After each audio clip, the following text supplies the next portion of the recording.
알렉산드로는 어떻게 신이라 불렸을까? 만약 그가 신이고자 한다면 우리는 그저 신이라고 불러주는 수밖에. 스파르타인 다미스가 한 말입니다. 신의 권능에 가장 가까웠던 인물이자 격변의 헬레니즘 시대를 연 너무나도 유명하고도 유명한 한 인간에 대해 이야기합니다.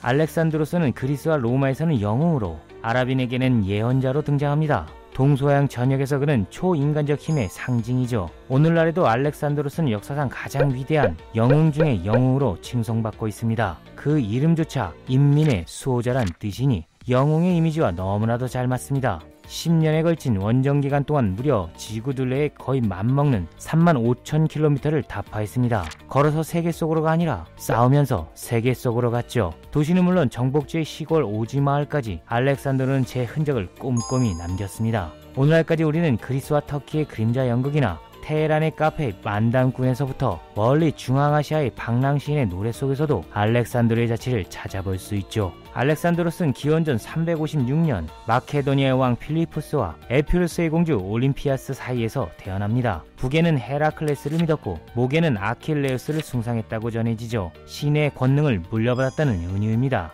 훗날 로마의 카이사르가 알렉산드로스의 무덤을 참배했고 프랑스의 나폴레옹은 카이사르의 무덤을 참배했으니 헤라클레스, 아킬레우스, 알렉산드로스, 카이사르, 나폴레옹은 서양 영웅의 계보라 볼 수도 있겠습니다. 신의 권능을 넘본 자들의 목록이죠.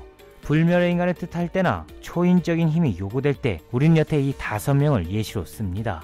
그런데 알렉산드로의 업적은 스스로의 힘만은 아니었죠. 그의 아버지 필리포스로부터 이미 동방원정 계획은 수립됩니다. 필리포스는 힘없는 나라의 비애를 철저히 체험했기에 강력한 국가를 갈망합니다. 그는 유년 시절 3년간 이웃나라 테베의 볼모로 잡혀가죠. 왕자조차 주권을 행사할 수 없었던 이 굴욕적 경험은 마케도니아를 강력한 군사 대국으로 만드는 동기가 됩니다. 당시 테베는 최고의 전성기를 누렸습니다. 장군 에파미논다스가 기원전 371년 레옥트라에서 최강의 스파르타군을 마치 탱크와 같은 사선진 전법으로 격파한 이래 테베는 그리스 폴리스에서 맹주가 되었고 전통의 강호 스파르타와 아테네는 역사의 그늘로 물러났죠. 필리포스는 테베를 강국으로 이끈 에피미논다스에게 군사와 외교술을 배웠습니다. 훌륭한 학생이었다는 전언도 있고 약골인 마케도니아가 불쌍해서 에파미논다스가 동존심에 배려했다는 입장도 있으나 어찌되었든 테베의 최첨단 기술을 필리포스는 철저히 학습하고 고향으로 돌아와 개혁을 단행합니다. 반발이 없진 않았습니다. 국가가 주도적으로 나라 전반의 구조를 바꾸는 전면적인 개혁은 당시에 낯설었기 때문이죠. 그리스 시대의 군인은 시민이자 주치였으므로 국가주도의 군대 개념은 야만적인 행위라는 것이 시민들의 상식이었습니다. 필리포스의 개혁은 오직 신성한 우먼이 신성한 권리를 갖는다는 그리스인들이 윤리와는 결이 다른 탓에 녹록치 않은 도전이었습니다. 이 상식은 페리클레스의 연설 속에 표상돼 있죠. 우리가 누리는 자유는 의심이나 질투가 소용돌이치는 것까지도 자유라 할 만큼 완벽하다. 아테네에서 정치에 무관심한 시민은 조용함을 즐기는 자로 여기지 않고 시민으로서의 무의미한 인간으로 간주된다.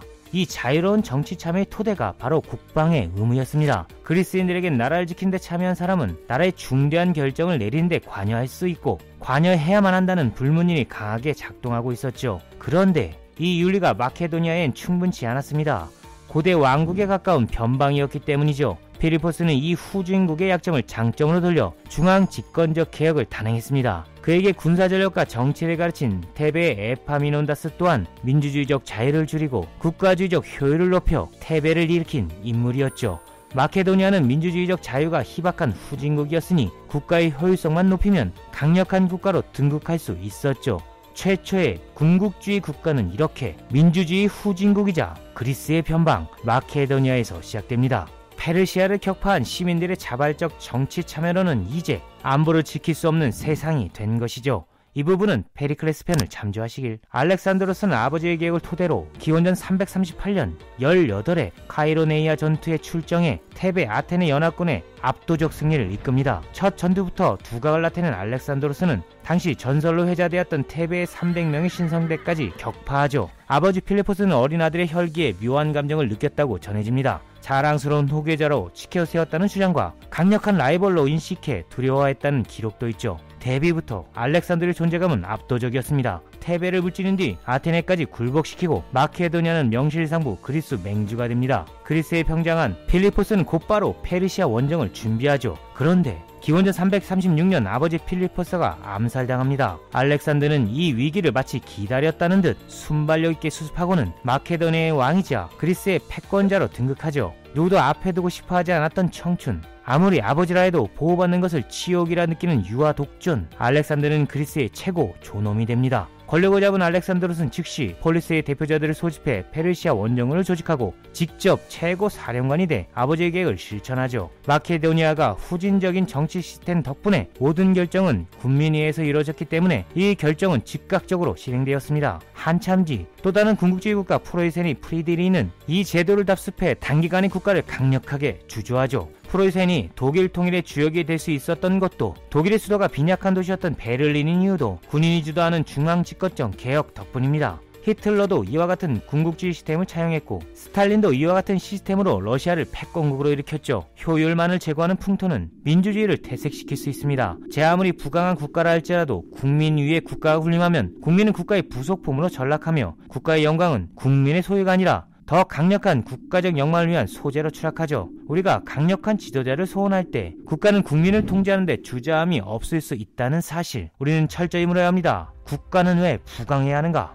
여하튼 군국주의적 개혁을 성공시킨 청년 알렉산드로스는 기원전 335년 번개처럼 무지막지한 속도로 동방을 정복합니다. 그의 나이 20살이었죠. 이집트를 차지한 알렉산드로스는 자신의 이름을 딴 대도시를 세우고 진짜 신으로 등극합니다. 이집트인들은 매우 종교적인 사람들이었던 터라 신이 알렉산더로 육하해 페르시아의 압제로부터 자신들을 해방시켰다고 믿었습니다. 정복민들로부터 자발적으로 구축된 이 영광은 신이 되고자 했던 그를 더욱더 신의 가호를 받고 있는 선택받은 자로 믿게 만들죠. 알렉산드로스가 동방의 문화를 서방의 문화보다 아꼈던 이유도 여기에 있습니다. 그리스인들은 신 앞이 아니면 무릎을 꿇지 않는다고 해서 알렉산드로 앞에 조아리지 않았던 반면 동방의 사람들은 그를 살아있는 신으로 숭배했으니까요. 신이 되고자 했던 그에게는 또 하나의 일화가 있습니다. 알렉산드로스는 고리디움이란 도시에서 재미있는 전설을 전해 듣습니다. 고리디우스라 불리던 농부의 자식이 왕이 된 이야기죠. 가난한 농촌의 아들 고르디우스는 프리기아의 왕이 되자 무척 자랑스러워서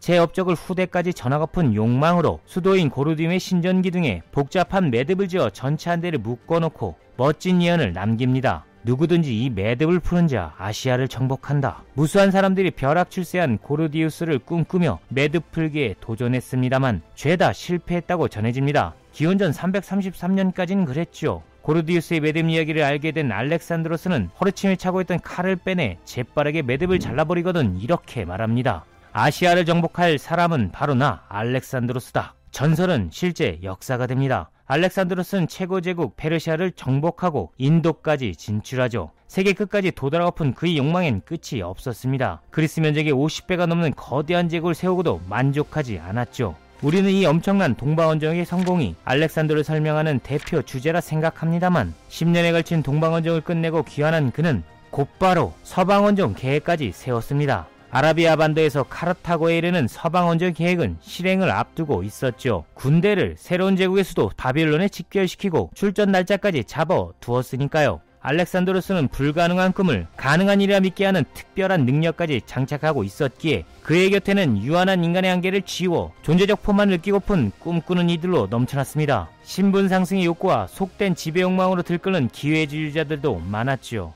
그러나 기원전 323년 32이 된 알렉산더는 갑자기 쓰러집니다. 유한한 인간이 무한한 신을 욕망했던 대가였을까요? 그는 별반 치료도 하지 않은 채 아픈 몸을 아무렇지도 않게 다뤘고 33이 되기 한 달 전에 눈을 감습니다. 그가 죽고 난 뒤 권력을 잡은 부하 장수들은 비현실적이라는 이유로 서방원정을 즉각 중지하죠. 신을 꿈꾼 자의 역사는 바쁘게 추락합니다. 사실 신이 되고자 한 알렉산더로스 또한 한 인간이었습니다. 갈등했고 아팠고 흔들렸죠. 그가 신을 넘본 까닭은 그 불가능한 꿈이 유한한 삶의 가장 위대한 보상이라고 믿었기 때문일지도 모릅니다. 이런 말도 남겼다고 전해지죠. 내가 죽어 묻힐 때 내 손을 무덤 밖으로 꺼내 사람들이 볼 수 있게 하라. 천하를 손에 넣은 자도 죽을 때는 빈손이란 사실을 알 수 있게. 냉소주의의 어원이 된 견유학파의 디오게네스를 연상시키는 말입니다. 실제로 알렉산드로스는 디오게네스를 좋아했죠. 전부가 아니면 아무것도 아님을 택하겠다는 그의 의지는 체념을 용납하지 않는 전설적인 용기가 되었습니다. 그리스적 인간의 마지막 표상이었다고 정의할 수 있겠죠. 그의 죽음 뒤 세계는 하강의 길을 걷습니다. 흔히 헬레니즘이라 명명하는 시대가 도래하죠. 서방 원정을 비현실적인 이유로 포기한 알렉산드로스의 부하들처럼 하강의 시대의 인간은 불가능한 꿈을 나쁜 꿈이라 판단하고 현실적인 꿈을 좋은 꿈이라 각색합니다. 이 추락하는 현실주의는 다음 편을 기대하시길. 일상에서 용기를 잃을 때나 소소하고 작은 대상에 과도한 관심을 쏟을 때 스물둘의 알렉산드로스가 동방원정을 앞두고 두려움과 설렘이 교차되었던 그 순간에 했던 일화를 상기해 봤으면 좋겠습니다. 전 재산을 시민들에게 나눠준 알렉산드로스에게 한 장군이 묻지요. 왕을 위해 남겨놓은 것은 무엇입니까? 알렉산드로스는 답합니다. 희망이네.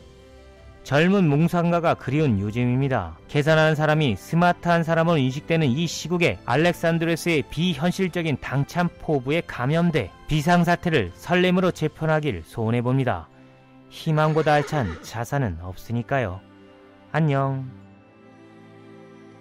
Paper Renaissance